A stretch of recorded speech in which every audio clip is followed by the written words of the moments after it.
മധ്യ യൂറോപ്പിലെ ചെക്ക് റിപ്പബ്ലിക്കിൽ സെഡ്ലക് എന്ന സ്ഥലത്ത് സകല വിശുദ്ധരുടെയും നാമത്തിൽ ഒരു പള്ളിയുണ്ട്. ഇതൊരു സാധാരണ പള്ളിയല്ല, ഒരു സെമിത്തേരി ചാപ്പലാണ്. ഈ പള്ളിയിൽ കയറുമ്പോൾ ചിലപ്പോൾ നമുക്ക് ഭയം തോന്നാം. കാരണം ഈ പള്ളിയുടെ അകം മുഴുവൻ അലങ്കരിച്ചിരിക്കുന്നത് മനുഷ്യരുടെ അസ്ഥികൾ കൊണ്ടാണ്. ഒന്നും രണ്ടുമല്ല, ഏകദേശം 50,000-ഓളം മനുഷ്യരുടെ അസ്ഥികൂടങ്ങളാണ് ഇതിനായി ഉപയോഗിച്ചിരിക്കുന്നത്. ചർച്ച് ഓഫ് ബോൺസ് എന്നറിയപ്പെടുന്ന ഈ പള്ളിക്കൊരു കഥയുണ്ട്.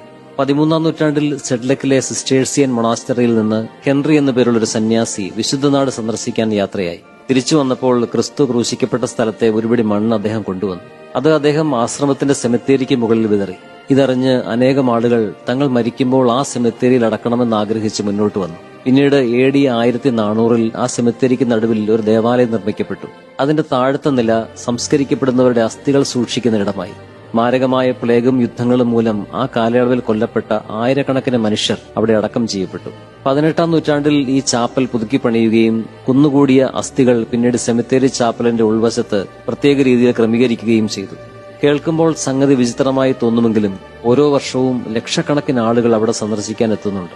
1,00,000-ഓളം മനുഷ്യരുടെ അസ്ഥികൾക്ക് നടുവിൽ അങ്ങനെ നിൽക്കുമ്പോൾ എന്തായിരിക്കും അവരുടെ മാനസികാവസ്ഥ? അവരെന്നല്ല ആരായാലും ചിന്തിച്ചു പോകുന്ന ഒരു കാര്യമുണ്ട്.